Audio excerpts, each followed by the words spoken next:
শুনবেন স্থানীয় সংবাদ। আসসালামু আলাইকুম। বাংলাদেশ বেতার, রাজশাহী। স্থানীয় সংবাদ পড়ছি শাম্মী আক্তার সুমি। ঢাকা বিশ্ববিদ্যালয়ের উপাচার্য অধ্যাপক ড নিয়াজ আহমদ খানের সাথে রাজশাহী বিশ্ববিদ্যালয়ের উপাচার্য অধ্যাপক ড সালেহ আহসান নকিব সৌজন্য সাক্ষাৎ ও মতবিনিময় করেছেন। গতকাল রাবি উপাচার্য দপ্তরে সাক্ষাৎকালে রাবি উপাচার্য ঢাবি উপাচার্যকে স্বাগত জানান। মতবিনিময়কালে তাঁরা নিজ নিজ বিশ্ববিদ্যালয়ের শিক্ষা ও গবেষণা কার্যক্রম সম্পর্কে আলোচনা এবং আগামীতে পারস্পরিক সহযোগিতার বিষয়ে আগ্রহ প্রকাশ করেন। ঢাবি উপাচার্য রাবি উপাচার্যকে ঢাবি সফরেরও আমন্ত্রণ জানান। সাক্ষাৎকালে রাবি উপাচার্য প্রশাসন অধ্যাপক মোহাম্মদ মঈন উদ্দিন, উপ উপাচার্য শিক্ষা অধ্যাপক মোহাম্মদ ফরিদ উদ্দিন খান, জনসংযোগ দপ্তরের প্রশাসক অধ্যাপক মোহাম্মদ আখতার হোসেন মজুমদার উপস্থিত ছিলেন। নওগাঁয় বার্ষিক কর্মসম্পাদন চুক্তির আওতায় জেলা তথ্য অফিসের আয়োজনে রানীনগরে নারী সমাবেশ অনুষ্ঠিত হয়েছে। গতকাল উপজেলার মধুপুর উচ্চ বিদ্যালয়ে এ সমাবেশ অনুষ্ঠিত হয়। অনুষ্ঠানে উপজেলা নির্বাহী কর্মকর্তা মোহাম্মদ রাকিবুল হাসান প্রধান অতিথি ছিলেন। এ সময় জেলা তথ্য অফিসের উপপরিচালক আবু সালেহ মোহাম্মদ মাসুদুল ইসলাম সভাপতিত্ব করেন। অনুষ্ঠানে বক্তারা নারীর সুস্বাস্থ্য, অধিকার, বাল্যবিয়ে প্রতিরোধ সহ বিভিন্ন গুরুত্বপূর্ণ বিষয়ে গুরুত্ব আরোপ করেন। এছাড়া জেলা তথ্য অফিসের নিয়মিত শিল্পীদের পরিবেশনায় উদ্বুদ্ধকরণ সঙ্গীতানুষ্ঠান পরিবেশন করা হয়। বগুড়ার সারিয়াকান্দিতে সেনাবাহিনীর ফ্রি মেডিকেল ক্যাম্প অনুষ্ঠিত হয়েছে। গতকাল সারিয়াকান্দি ডিগ্রি কলেজ মাঠে অনুষ্ঠিত ক্যাম্পে উপজেলার গরিব রোগীদের বিনামূল্যে ঔষধ সরবরাহ করা হয়। বাংলাদেশ সেনাবাহিনীর ১১ পদাতিক ডিভিশনের সার্বিক তত্ত্বাবধানে ১১১ পদাতিক ব্রিগেডের ব্যবস্থাপনায় দিনব্যাপী এই মেডিকেল ক্যাম্পে মেডিসিন, গাইনি, স্কিন ও চক্ষু বিশেষজ্ঞ চিকিৎসকগণ রোগীদের প্রয়োজনীয় পরামর্শ এবং ব্যবস্থাপত্র প্রদান করেন। ক্যাম্পটি পরিদর্শন করেন ১১ পদাতিক ডিভিশনের ব্রিগেডিয়ার জেনারেল রাজু আহমেদ। ক্যাম্পে ১,০১০ জন রোগীকে চিকিৎসা সেবা প্রদান করা হয়। নাটোরের Bangladesh army university of engineering and technology BAUET ক্যাম্পাসে আলোকচিত্র প্রদর্শনী অনুষ্ঠিত হয়েছে। গতকাল ফটোগ্রাফি অ্যান্ড মিডিয়া ক্লাব আয়োজিত প্রদর্শনীর উদ্বোধন করেন বিশ্ববিদ্যালয়ের উপাচার্য ব্রিগেডিয়ার জেনারেল মোহাম্মদ মোহাম্মদ মিজানুজ্জামান। এ সময় উপাচার্য বলেন, আলোকচিত্র প্রদর্শনীতে অংশগ্রহণের মাধ্যমে শিক্ষার্থীরা তাদের সৃজনশীলতা প্রকাশের সুযোগ পেয়েছে। সৃজনশীল এসব কার্যক্রম চর্চার মধ্য দিয়ে তাদের মেধা শানিত হবে।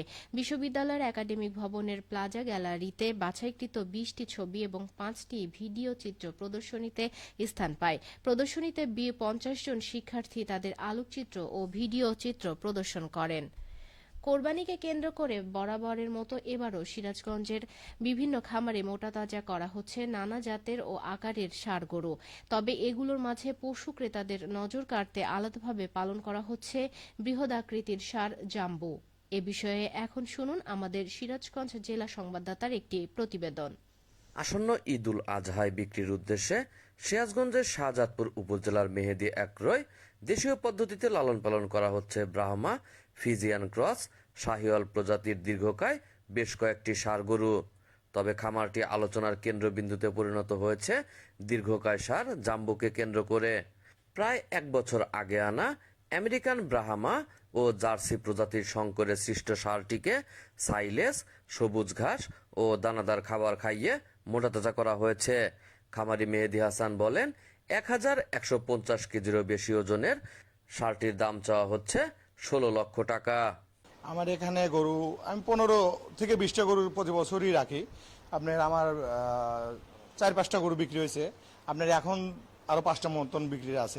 এখন বর্তমান যেটা বড় আছে সবচেয়ে বড়, ওর নাম হচ্ছে জাম্বু। আমি গত সোমবার স্কেল করছি ১১৫০ কেজি, একদম স্কেল করা ১১৫০ কেজি। আমি দাম চাচ্ছি ১৫ লাখ টাকা। আপনার আলোচনার সাপেক্ষে আপনার দামাদামি করে নিতে পারবে আমার কাছ থেকে। বৃহৎ আকৃতির ষাঁড়গুলো মূলত শৌখিন খামারিরা লালন পালন করে, যা গবাদি পশু পালনকে শিল্পতে রূপ দিয়েছে বলে জানালেন শাহজাদপুর উপজেলা প্রাণী সম্পদ কর্মকর্তা ডাক্তার মোহাম্মদ বেলাল হোসেন। রুচিশীল মানুষের রুচির কারণে এই সারগুলি আমাদের তৈরি হয়েছে। তো এখানে খামারি যেভাবে যত্ন করে, যেভাবে লালন পালন করে, সেটা আসলে শখের বশবর্তী হয়ে তারা এই কাজগুলি করে। এমনকি শখের সাথে লালন পালন করে ভালো একটি টাকা তারা এই গরু থেকে তারা বের করে নিয়ে আসে। ভালো দাম পাওয়ায় উন্নত প্রজাতির ষাঁড় পালনে উৎসাহিত হচ্ছে খামারিরা। সাজরুল ইসলাম সঞ্চয়, সিরাজগঞ্জ জেলা সংবাদদাতা, বাংলাদেশ বেতার, রাজশাহী। নওগাঁর ধামইর হাটে জাতীয় সমাজ কল্যাণ পরিষদ কর্তৃক বরাদ্দকৃত আর্থিক অনুদান বিতরণ করা হয়েছে। গতকাল উপজেলা পরিষদ সভাকক্ষে বিতরণ অনুষ্ঠানে প্রধান অতিথি ছিলেন ভারপ্রাপ্ত উপজেলা নির্বাহী অফিসার মোসাম্মদ জেসমিন আক্তার। অনুষ্ঠানে উপজেলা সমাজসেবা অফিসের মাধ্যমে অসুস্থ, দরিদ্র শিক্ষার্থী ও কন্যা দায়গ্রস্ত 53 জন আবেদনকারীর মাঝে 50,000 টাকার সরকারি আর্থিক অনুদান বিতরণ করা হয়। সমাজসেবা অফিসার এটিএম ফসিউল আলমের সভাপতিত্বে অনুষ্ঠানে সমাজসেবা দপ্তরের ফিল্ড সুপারভাইজার কবির চন্দ্র মাহাতো ও অন্যান্যরা উপস্থিত ছিলেন। সবশেষে আবহাওয়া। আজ দুপুর 2টায় রাজশাহীতে তাপমাত্রা ছিল 28 ডিগ্রি সেলসিয়াস। এ সময় বাতাস আপেক্ষিক আর্দ্রতার পরিমাণ ছিল 94%। গত 24 ঘণ্টায় রাজশাহীতে 5 মিলিমিটার বৃষ্টিপাত রেকর্ড করা হয়েছে। রাজশাহী ও পার্শ্ববর্তী এলাকায় আজ সূর্যাস্ত সন্ধে 6টা 46 মিনিটে। সংবাদ শেষ হল। আমাদের পরবর্তী স্থানীয় সংবাদ বিকেল 4টা 5 মিনিটে।